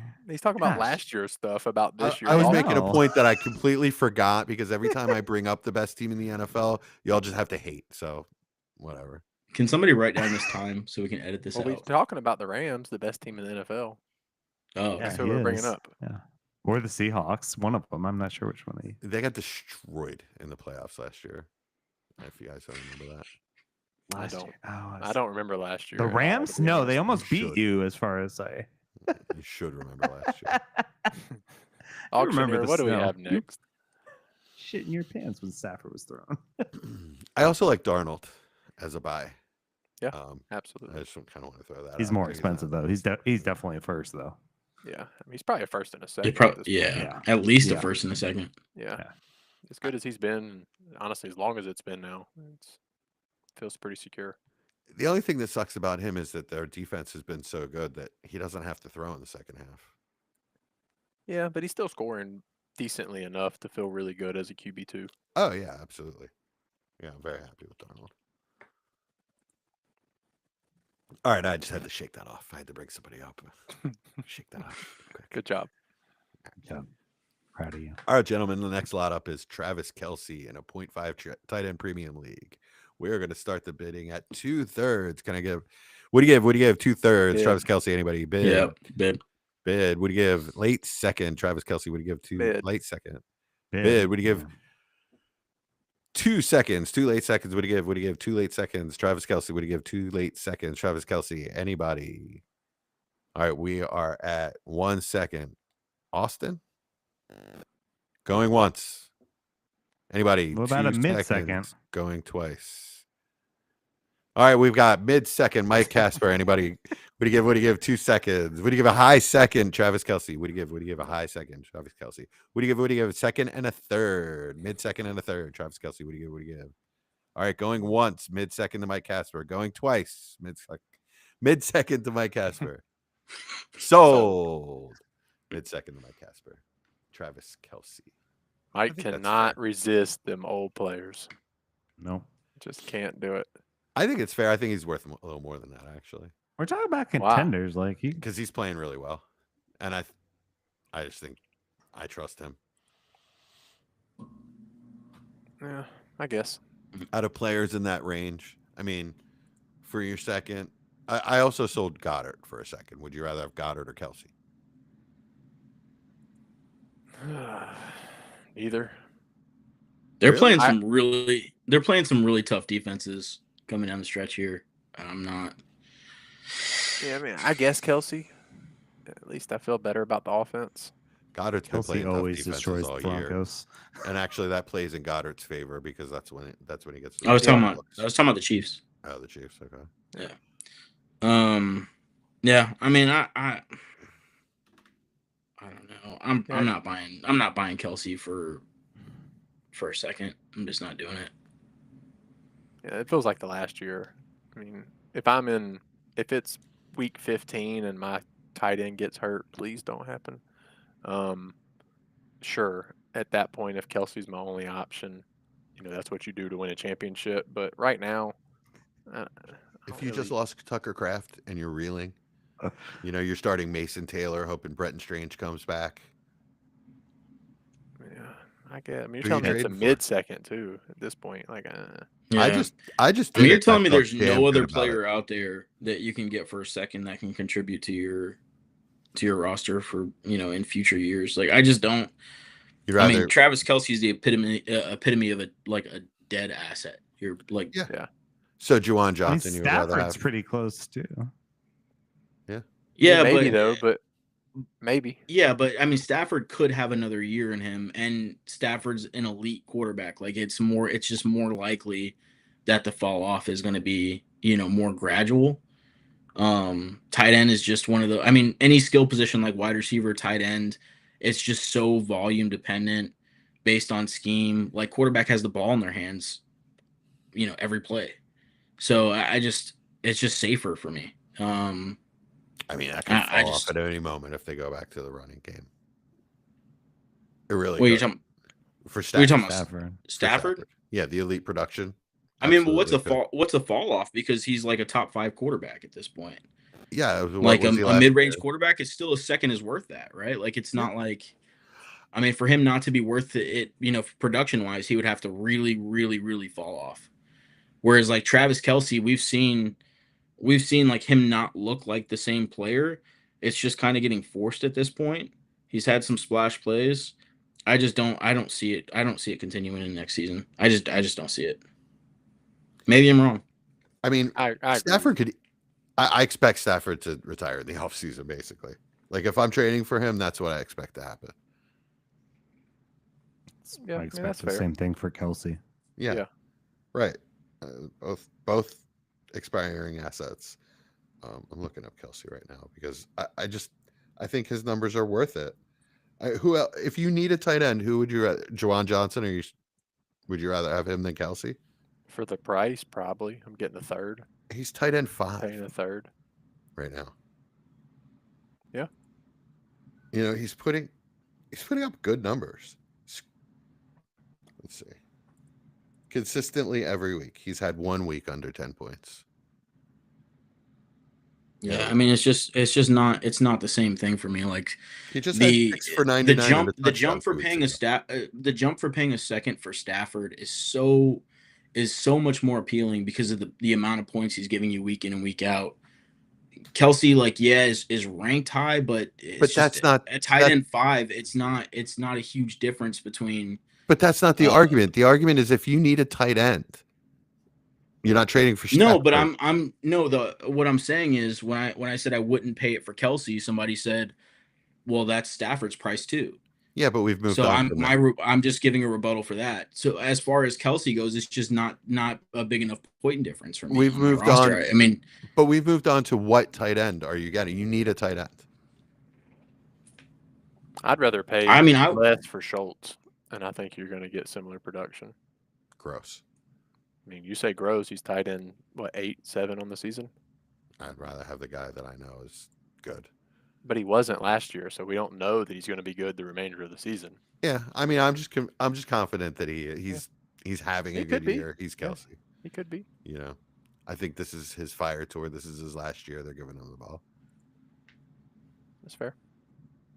Yeah. And for I my mean, for my contender second, I don't care. Well, that wasn't the price we said, but Okay, yes. so He's- for a mid second, I still don't care. he's had 2 spike weeks. Other than that, you're getting 10, 13 points. I can find a crap ton of players that are going to give you 2 points less that are going to be cheaper and give you future production. Yeah, that's kind of where I'm at. I'd pay my late second. That's all I'm giving. It's like I'm a top 3 team in the league. I'll pay that. That's it. I just did that in a league. It's not a premium league. It's just a PPR. Have to start a tight end league. And as soon as I did it, someone was like, "Damn, I would have paid way more." We'll trade him for way more, and then go get somebody else. I'm in first place. I'm not trading anything. All right, what you got for me, auctioneer? All right. All right, gentlemen. Next up our lot is Devonta Smith, the Slim Reaper. We're going to start at 2 seconds for Slim Reaper. What do you give? What do you Bid. give? 2 seconds. Bid. What do you give? What do you give? A high second. Devonta Smith. What do you give? What do you give? A high Bid. second. Bid. What do you give? A high second and a third. What do you give? What do you give? A high Bid. second and a third. Bid. Bid. What do you give? A first. Late first Bid. round. Bid. What do you bid? Bid. What do you bid? What do you bid? First and a second. What do you bid? What do you bid? What do you bid? A first and a late second. Late first and a late second. What do you bid? What do you give? What do you give? Bid. Anybody? No? Yep. Bid. Mike's- Oh, bid. Sorry. What do you bid? What do you bid? 2 firsts, Mike. 2 firsts. What do you bid? 2 firsts. Going once. First and a second. Going twice. First and a second. Going First and late second, you said. sold. Mike Casper. Late first. Late second. Man, it takes a lot of stamina to do this. Yeah, I'm proud of you. It's really hard. I have a lot of respect for the guys that actually do this now. Jesse's going to pass out at his desk. I from feel like I'm exhaustion gonna. after this. Wow, he went for a lot more than I thought he would. I'd have paid a first and a really small piece. Yeah, that's where I'm at too. I'm probably at a first actually, but yeah, Yeah. a first Well, some and people always want maybe a little somebody bit can more. squeeze. That's Yeah, kind of why I say that. yeah. Do you not agree that that's a really nice thing to buy as a contender? I don't know. He's That's my looking- problem. I don't think he's the best contending piece, but I really like it for the future. Yeah, I'm not gonna I lie, just that- like that I get, a young player for a late first that is Yeah. actually producing. Yeah, I mean, that's fair. As for a dynasty aspect, absolutely, it's a good Yeah. decision if you need a receiver. Sending a first for him because he's going to give you more than just a year or two production. But for winning, I don't know how great I feel about him being a mandatory start every week. Let's compare That's the one that him. worries me too. Yeah. Let's compare him to other players in that range. Like, would you rather have him or Addison? Oh, God.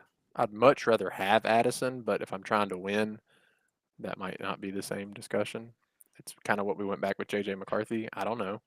I mean, if their offense can be decent, I'd much rather have Addison. But These are both players that I've traded for a late first in the last couple weeks. Yeah. It's just since JJ's come in, like it's kind of thrown everything up in the air again. But I agree. Yeah. Before JJ stepped back in, I would have taken Addison. What about Zay Flowers?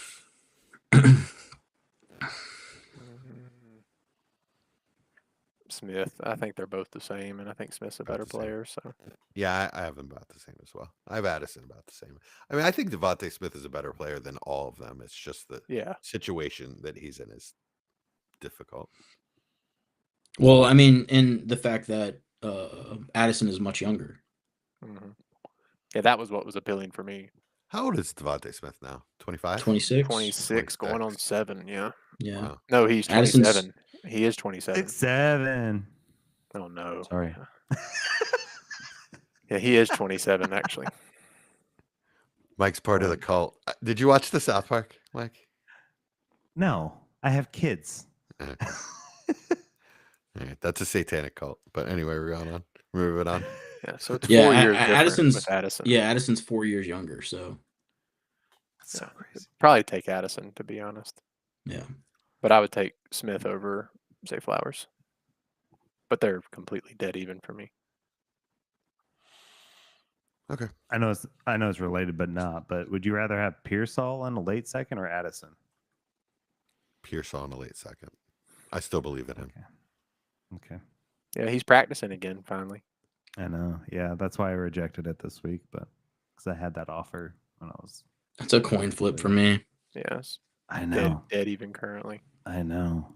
I Okay, I think- just want to make sure I wasn't crazy. I think Pearsall has a chance to be the number one in that offense.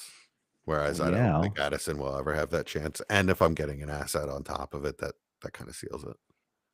It's fair. We've just seen a lot more from Addison. That's the True. question mark. Yeah, True. he's much We've more seen prudent. great Pearsall production. can't stay healthy. Okay, I mean, Not just The getting shot. I mean, come gunshot. on. He's That's missed that the whole one season. injury. He's Yeah, missed that's this whole one- season. Like yeah. it was something else during training camp, and now it's this. And I mean, I've never been shot, so me neither, believe it or not. Mike, have you Keep been going. shot at? Keep going. No. Jesse, go to the next name, please. I'm just saying I must be doing something right. Okay. No, I ran out of steam on the auction thing. I will go to the next name though. It's just Okay. Devontae Adams. Devontae Adams. We got Devontae Adams for a second. Late second. Bid. Late second. Devontae Adams. Bid. Early second. Devontae Adams. No, Early second. Devontae Adams. Wide receiver 5. Devontae Adams. Early second. no, Early second. Mr. Auctioneer, I would not like to mid-second. bid. Mid. as Chad Shut says. up. Say bid. All right. Mid second. Mid second. Mid second. Mid second. Devontae Adams. We're talking 4 Bid. and 6 here, folks. Bid. Okay, we got a mid second to Mr. Schneeman. So we're gonna go back up to a mid second and a late third. Mid second, late third. Mid second, late third for Devontae Adams, wide receiver 5, gentlemen, on the season. I just want this to stop. Devontae Adams going once, going twice. Sold to Jesse Hey, Schneeman for hey, I got a player. mid third, second. I almost said I was like, dang, did we get to it? yeah, sucker. No, yeah, mid second. Michael, thank you so much for picking up the slack there. That was awesome. Yeah, you're welcome. I don't know how I did that. I kind of blacked out for a second. but- You're the best. Yeah. I think you just got possessed by a dead auctioneer. All right, He is in Texas, so there's I- plenty of those. As long as Devontae Adams is playing and not actually playing and not hurt, I think a mid second is. I think it's Great more than buy. fair.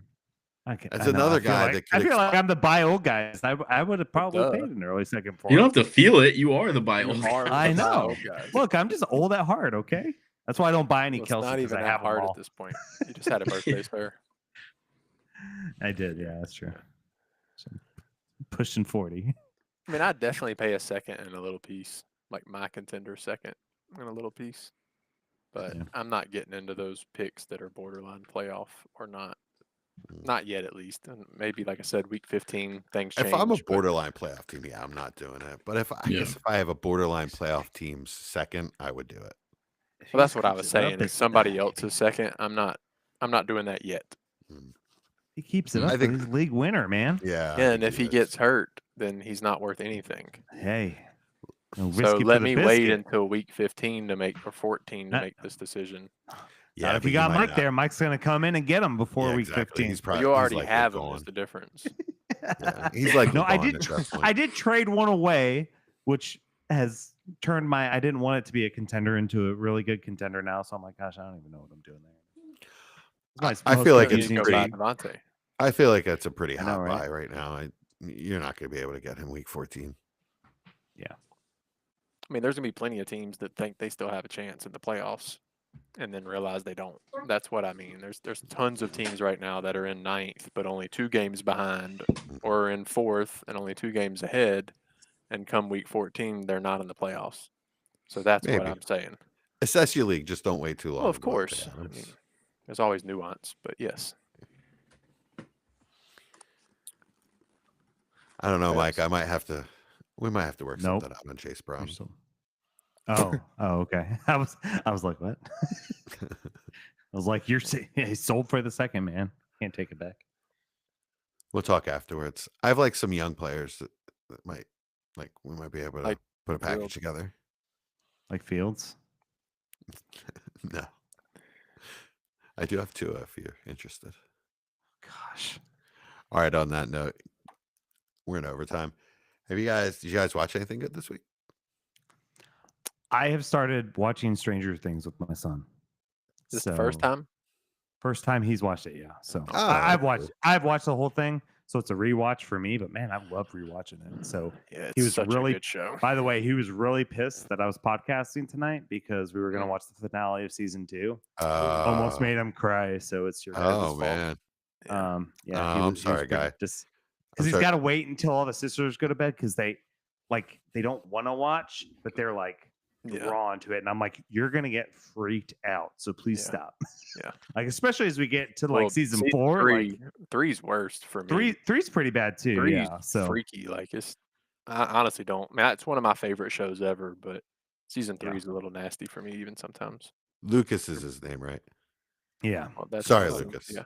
Sorry, Lucas. Yeah. For keeping yeah, forcing things. it's your fault. But no, he's excited. I told him I'm gonna make it up to him because like Target has a crap ton of Stranger Things like Mhm. snacks and Really stuff cool like stuff, that. too. So we're gonna buy a whole bunch of snacks and we're gonna save some Nice. of it for the season 5 release when we get there. But we'll snack when we watch it and stuff. It's been good father-son bonding time. So It's only I've 12 never days bonded. away.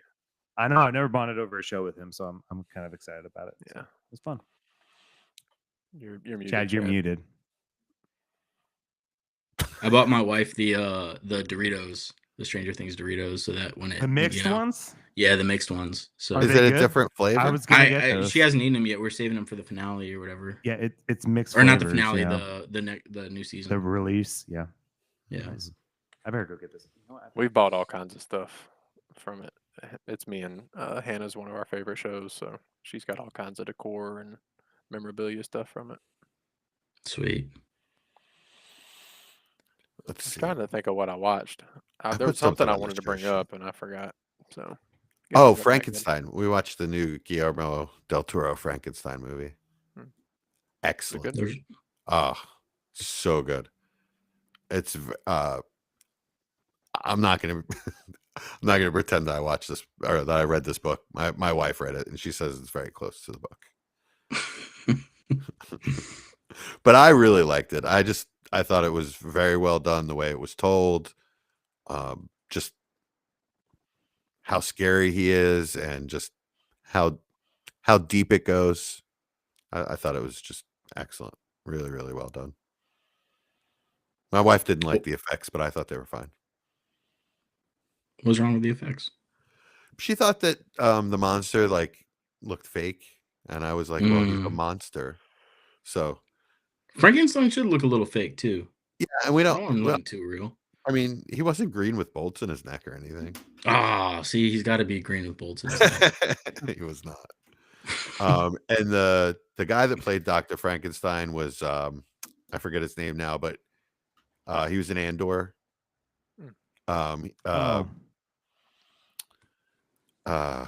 What was the movie? The one actually good, Rogue One. Yeah. Right. That's a good one. Yeah. What's that actor? His name is Diego Luna? Yeah. Yeah. No, that's not him. No, it's definitely not him. It was somebody else. Diego Luna was the main guy in Rogue One. Yeah, that's that's not the the only guy one I in could think of. That's not the guy in Frankenstein. Ben Mendelsohn? Look it up. It's because he's not Latino. You're like, that rules him out. No, it's just, my wife said his name. No, Oscar Isaac. Oscar Isaac. Yeah, he was I don't know definitely who some Star Wars thing. He's in the new Star Wars movies, not Rogue One. Yeah, Oscar.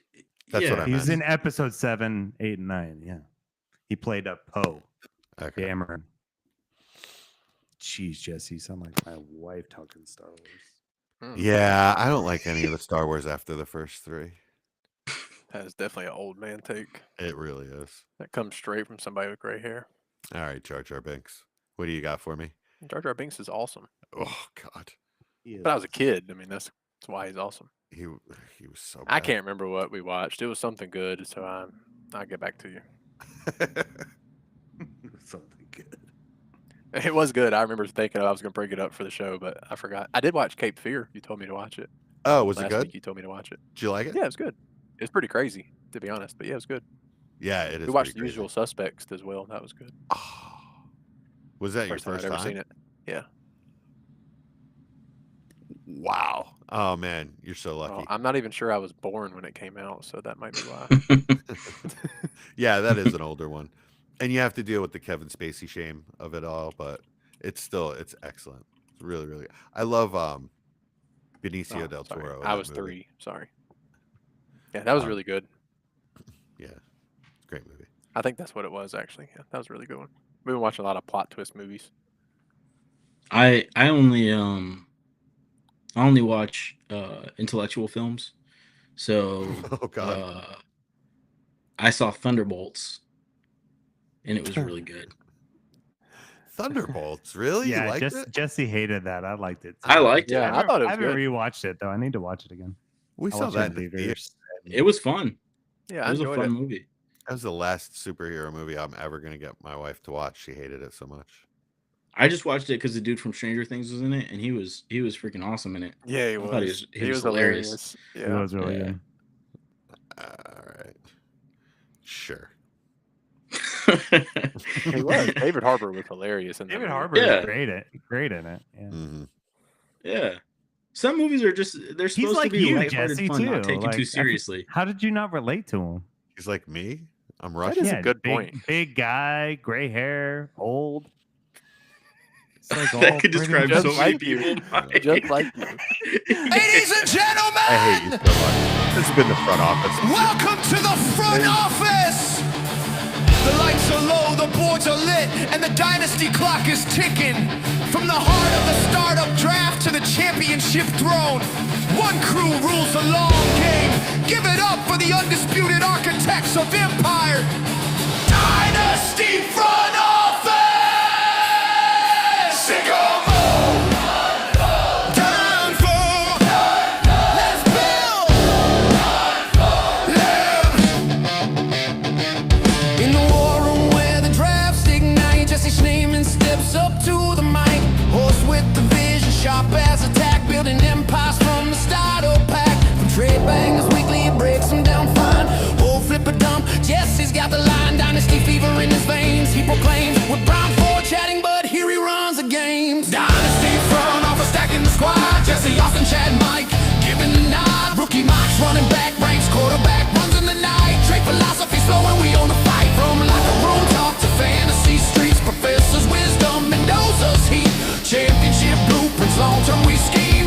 Front office forever, living the dream. Into Austin Bell, new blood in the fray. Co-host supreme, lighting up the play. Dynamic debater with strategies bold. Youth versus vets, he's got stories untold. Knocking startups, planting flags on the rookies by low whispers. When the market gets cookie, from waiver wire wins to installation calls. Austin's got the vision breaking through the wall. Chad Mendoza drops knowledge like a screen pass pop. Trade talk sizzling, he don't ever stop. Analyzing assets from tank to all-in swing. Sell high candidates to make the trade bell ring. Group chat heater with philosophies deep. Navigating the minefield where big dogs leap. Roster reshape for the long haul ahead. Chance to Mendoza making rivals see red. Professor Mike Casper, the brain of the show. Wisdom distilled where the deep dive flow. Top-notch coverage, player values he weighs. From trade room wars to championship days. Ohio State backs, he maps every route. Texas talents, Casper's got the scout. Lock onto the margins, flip moves with finesse. Mike's the professor, schooling the rest. Together they mock 2 rounds or more. Preseason ranking settle in the score. Technical glitches, they push right on through. Making the world better for me and you. Dynasty front office, the brand that's known from year one builds to the dynasty throne. No lobster.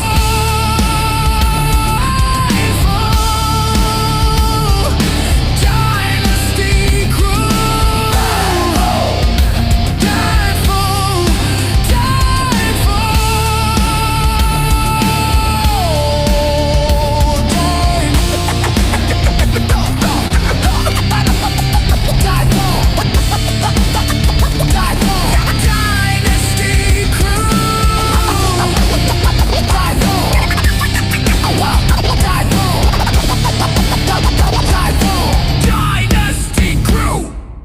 Thanks for listening. Now go make someone overpay.